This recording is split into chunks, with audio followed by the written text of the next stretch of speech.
তালের সিজন মানেই তাল। বাঙালি রান্নাঘরে যেন এক উৎসব। কেউ বানান তালের বড়া, কেউ পিঠে, আবার কেউ মালপোয়া, আবার কেউ নানা রকম রেসিপি বানান। তবে আজ আমরা বানাতে চলেছি একদম সহজ তালের সরু চাকলি রেসিপি। এই তালের সিজনে একবার অন্তত এই সরু চাকলি পিঠেটা বানিয়ে দেখতে পারেন। খেতেও যেমন ভীষণ ভালো হয়, আর বানানো তো খুবই সহজ। একদম সামান্য কিছু উপকরণ দিয়ে ঝটপট করে বানিয়ে ফেলা যায়। ছোট থেকে বড় সবারই কিন্তু ভীষণই প্রিয় এই সরু চাকলি পিঠে। বন্ধুরা, আপনারা যদি আমার মতন করে বানান, আশা করছি আপনাদের ভীষণ ভালো লাগবে। যে সকল বন্ধুরা আমার এই রেসিপিটি দেখছেন, তাদের কাছে অনুরোধ রইল আমার এই রেসিপিটি সম্পূর্ণ দেখার জন্য। নমস্কার বন্ধুরা, ইজি কুক চ্যানেলে আপনাদের সবাইকে স্বাগত জানাই। চলুন শুরু করছি। এই দারুণ স্বাদের সরু চাকলি পিঠে বানানোর জন্য প্রথমে আমি একটা মিক্সিং বোল নিয়ে নিচ্ছি। তার মধ্যে আমি এরকম এক বাটি তালের পাল্প দিয়ে দিলাম। তাল থেকে তালের পাল্প বা রস কিভাবে সহজ পদ্ধতিতে মিনিট খানেকের মধ্যে বার করে নেওয়া যায়, তার ভিডিও আমার এই চ্যানেলে দেয়া আছে, আপনারা দেখে নিতে পারেন। অনেকে হয়তো দেখেছেন। এই তালের পাল্পের মধ্যে আমি 2 চামচ মতন চিনি দিয়ে দিয়েছি, স্বাদ মতো নুন দিয়ে দিয়েছি, আর দিয়ে দিয়েছি নারকেল কোড়া। তবে বন্ধুরা, এই সরু চাকলি বানানোর সময় মিষ্টি কিন্তু বেশি দেবেন না, তাতে কড়াইতে কিন্তু লেগে ধরবে। তাই মিষ্টিটা আপনারা অবশ্যই বুঝে দেবেন। এবারে সমস্ত উপকরণগুলোকে বেশ ভালো করে মিশিয়ে নেব। অর্থাৎ যতক্ষণ না আমাদের চিনিটা মেল্ট হচ্ছে, ততক্ষণ কিন্তু আমাদের এই মিশ্রণটাকে মিশিয়ে নিতে হবে। দেখুন, তালের রসের সাথে চিনিটা বেশ সুন্দরভাবে মেল্ট হয়ে গেছে।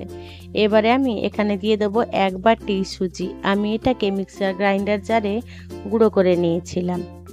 দিয়ে সমস্ত উপকরণ বেশ ভালো করে আমাদের মিশিয়ে নিতে হবে।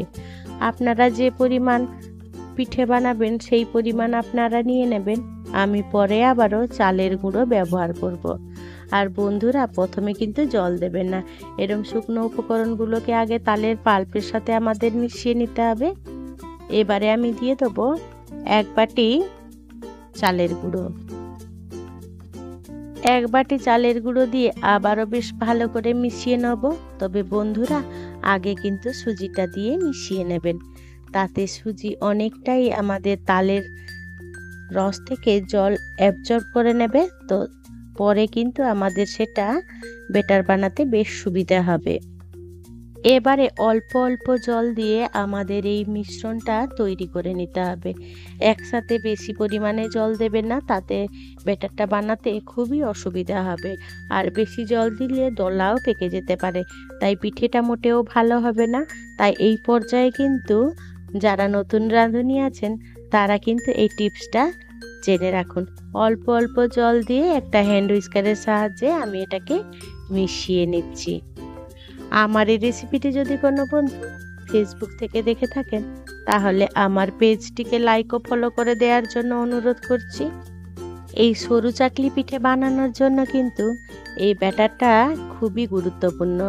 খুব বেশি পাতলাও হবে না, আবার খুব বেশি গাঢ়ও হবে না।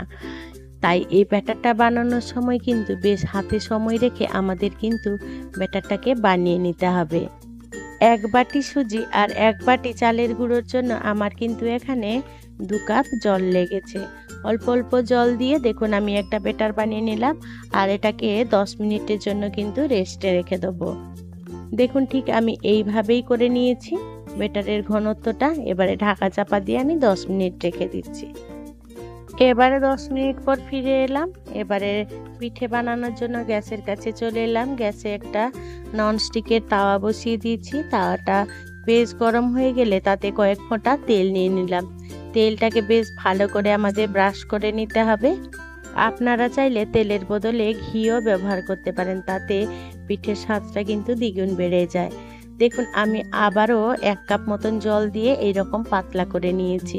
কারণ যেহেতু সুজি দেয়া ছিল, তাই সুজি অনেকটাই জল টেনে নিয়েছিল, তাই ওইটা আমার ভিডিওটা স্কিপ হয়ে গেছে।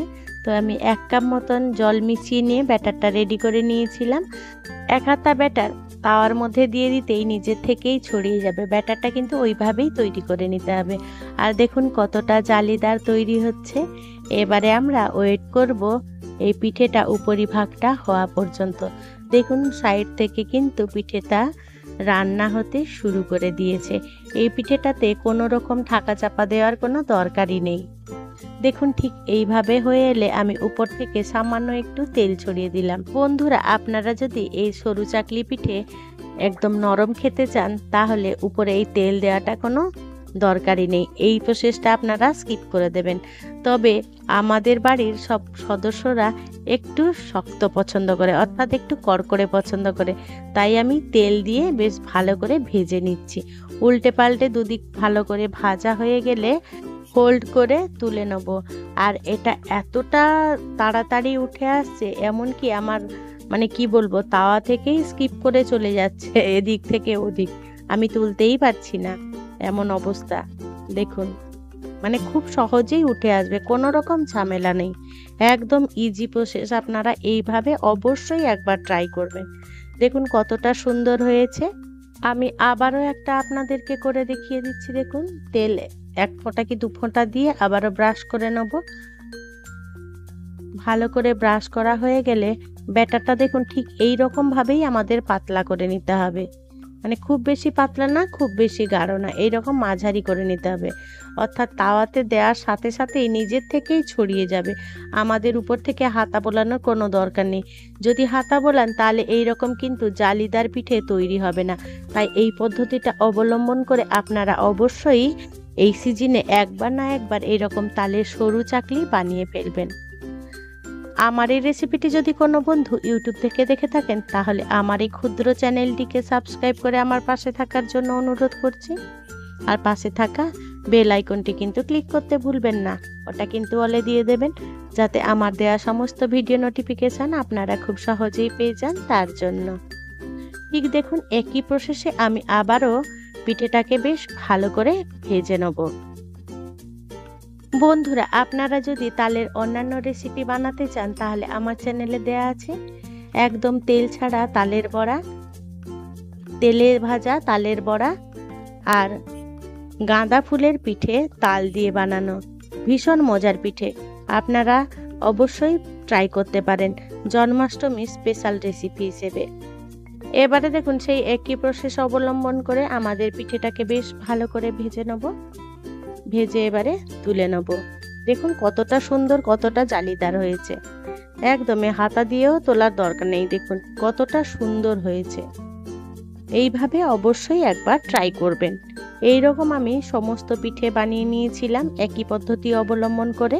আর বন্ধুরা, আপনারা যদি পাটিসাপটা পিঠে খেতে পছন্দ করেন তাহলে এই সরু চাকলির মধ্যে পুর দিয়ে দেবেন, তাতে হয়ে যাবে একদমই পারফেক্ট তালের পাটিসাপটা। তবে তালের সরু চাকলি আমি কয়েকটা ফোল্ড করে নিয়েছিলাম আর এমনিও রেখেছিলাম।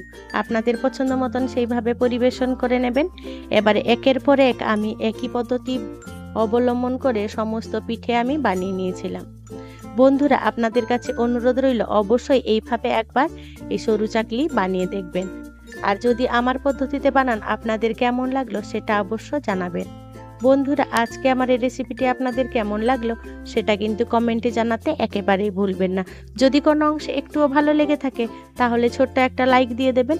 আপনাদের এই ছোট্ট ছোট্ট লাইক আমাকে অনেক ইন্সপায়ার করে নিত্য নতুন রেসিপি বানানোর জন্য। আর যদি খুব বেশি ভালো লেগে থাকে তাহলে বন্ধু বান্ধব কিংবা প্রিয়জনদের সাথে শেয়ার করে তাদেরও দেখার সুযোগ করে দেবেন। আর হ্যাঁ বন্ধুরা, আপনারা কিন্তু কমেন্ট বক্সের পাশে হাইপ অপশনটা আছে, সেটাও কিন্তু আমাকে দিতে একেবারেই ভুলবেন না। আপনাদের এই হাইপগুলো আমাকে অনেক অনেক দূর এগিয়ে যেতে সাহায্য করে। দেখুন আমি তেলে ভেজেছি, তাও দেখুন কতটা নরম আর কতটা পারফেক্ট হয়েছে। যে সকল বন্ধুরা আপনাদের মহামূল্যবান সময় দিয়ে আমার এই রেসিপিটি সম্পূর্ণ দেখলেন তাদেরকে জানাই অসংখ্য অসংখ্য ধন্যবাদ। আপনারা ভালো থাকবেন, সুস্থ থাকবেন।